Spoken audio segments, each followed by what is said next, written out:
What's up, you guys? It's your host, Galadon. Thank you so much for stopping by, checking out some more Clash Royale action, and today we're all about the 1 second. Now, of course, there's a lot of exciting battles in Clash Royale, and I get submitted all sorts of, I get emails, I get tweets, I get comments where you guys are like, this is the most amazing battle, the closest battle ever, and I just have to say it speaks to the balance of the game. It is so much fun to watch so many battles that are so close, and I've had my own share as well, so we're going to take a look first at a battle I had, and this is using my tried and true Hog Rocket Inferno deck, the one that's done really well for me. I've used a couple of different variations of this deck. Right now, I'm using this in both trophy play and in challenges, and it's working out pretty well. But I wouldn't mind some input from you guys as far as some tweaks that you might think will make it work a little bit better. Here you see one of my answers is to keep the pressure on, not just strictly defend, and I've gotten that advice from my full attack clan members. The idea of when an opponent is dropping a golem or a royal giant down one side, you push down the other lane. If you force your opponent to counter, then you're going to leave your opponent without any other units that can protect that big tank card. Or, at the worst, you're going to do a lot of damage if he fails to counter, and then maybe you trade towers, you go into a 2-1 situation, something like that. Here, it's worked out okay because I've gotten pretty significant damage on both towers early on. We're under 90 seconds left. And the right tower, of course, is the one I'm trying to take down completely. But again, as always, trying to get prepared in case there needs to be one of these 2-1 type scenarios. Now, this one seems to be working out for me pretty well, using the Inferno on the Valkyrie. Now, of course, probably not a great idea. You see my opponent had the Royal Giant ready. But check out the counter right here. Royal Giant off away from the Inferno Tower. As he comes around the corner, he's got a Hog Rider as well, and the rocket on the Hog, and then the Skarmy is going to help wipe out. Okay, so the Skarmy was supposed to help wipe out the Royal Giant. Instead, going to count on the Goblin Gang. Love how they split up like that. Saves my 3 Spear Goblins. And on the right-hand side, again, the Goblin Barrel. We are down to just under a rocket for that right tower, and the Hog on the left tower getting the job done. The Princess in support. That kind of combo works out really well, and it's looking good. Obviously, we've got both towers down to under the magic 493. That's the number that you need to use a rocket to get the tower down. But wait and watch. This is where Galadon just about gives the battle away. In the final 10 seconds, my opponent is going to get the 1-0 lead. And watch this. 2, 1. Just barely getting it down with the Goblin Barrel on the right-hand side. The Hog on the left-hand side right into overtime. And that was tough. Not having a hard counter, not having a hard spell to do direct damage to that tower. I was counting on the Goblin Barrel to get the job done. And they just barely did.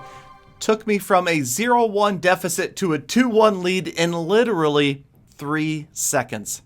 All right, so we're back into another battle, and this is one of the recent trophy matches that I had. A slightly different deck here. Obviously, I've moved things around using the old Mirror and Furnace. Now, this may not be the most efficient deck to use, but I gotta tell you, from a personal standpoint, it's one of my favorite.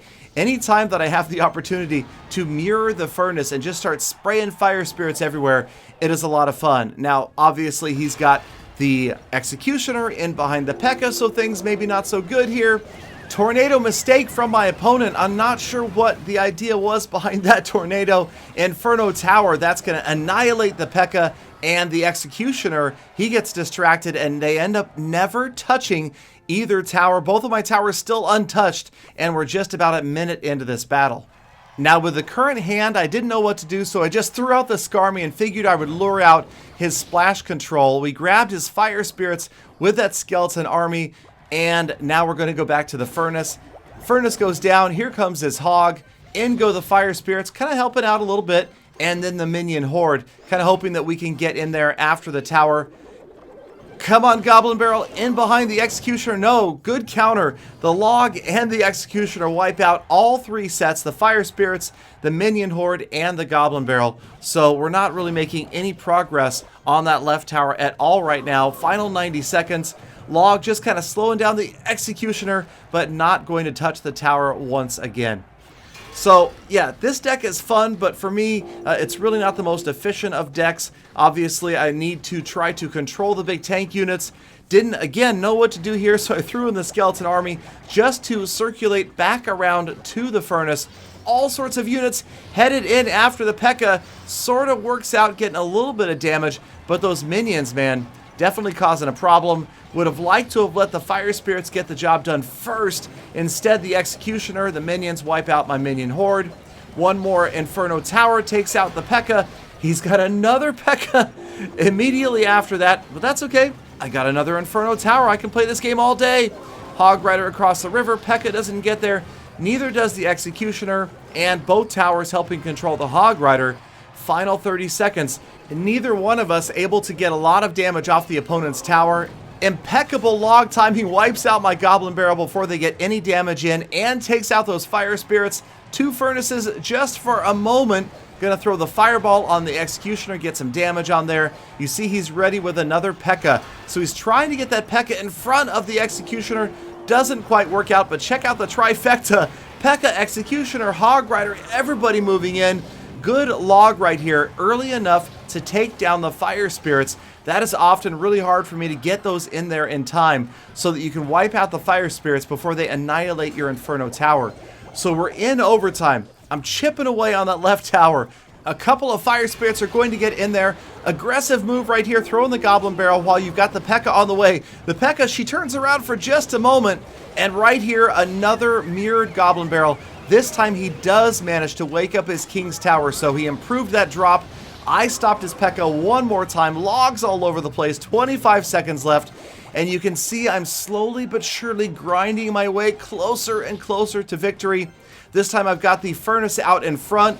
Now I figure I'm just going to try to chip away. Fireball. In comes another Goblin Barrel. The Inferno doesn't stop all the damage. Overtime is just about over. The mirrored Goblin Barrel on its way in. Time is going to run out, or is it? 1 second left, and the log gets the job done with just literally a fraction of a second left in overtime. That was almost a tie, but hashtag can't stop the log. So a couple of final second battles, but let's take it to another level completely as we watch a recent replay from Cooper of Full Attack, level 11, out in trophy hunting, obviously, against Kaka, and this one is going to get to the extremes as far as last second heroics. So we're going to watch this Loon Freeze deck up against a kind of a cycle deck here. You see the Cannon and the Hog Rider and the Mini P.E.K.K.A. trying to sneak in that Minion Horde. Can't quite get the job done. Cooper has all sorts of spells. He's got the Fireball, the Arrows, and the Freeze spell. Just trying to wait for that opportunity. The Freeze spell, always such an evil, tricky card. Obviously not hated like maybe Siege cards or Royal Giant Elite Barbarians.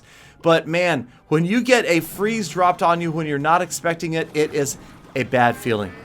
But Cooper right here is wisely holding off on the freeze spell. Now, if you see these decks and you kind of break down the analysis, take a look at your opponent when he uses the balloon. If he doesn't have the dragon, the Inferno Dragon, the Lava Hound, then the likelihood of him having a freeze spell is much, much higher.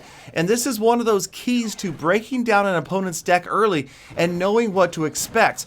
When your opponent has more of a cycle style deck like Cooper is carrying, then you can expect the freeze and maybe be ready for it. Try to spread out those defensive structures like the cannon, the units that are going to try to battle that balloon on its way in anticipation of the freeze spell. But Cooper right here counting on the surprise late in the battle, of course, of dropping that freeze on his opponent.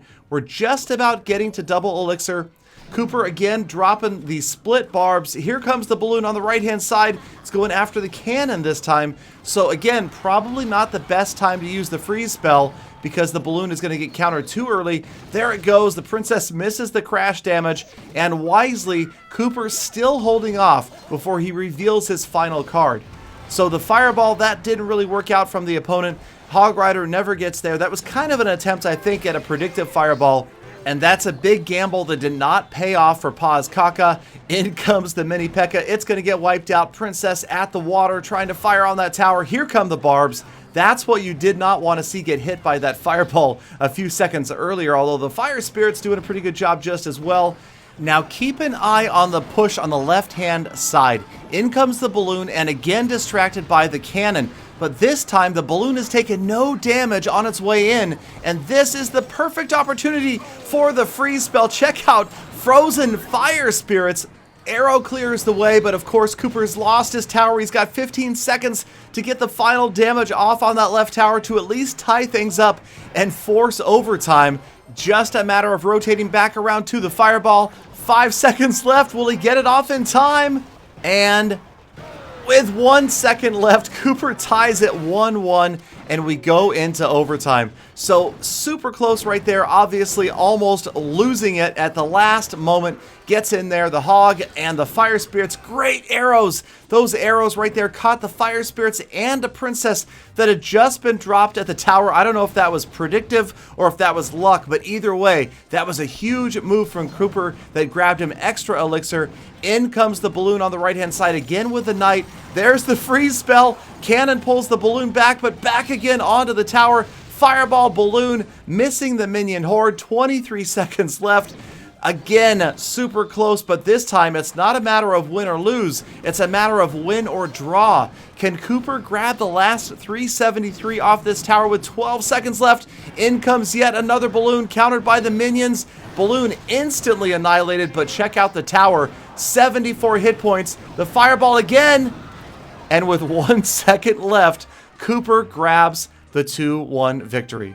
So the crash damage from the balloon just barely got there, and that made all the difference for Cooper. Congratulations to Cooper. Let me know if you guys have an incredibly epic, super close match like this that you would like me to share in a future video. Tweet me on Twitter, leave your comment down below, look me up on Facebook, or at the very least, come back again tomorrow for more Full Attacks.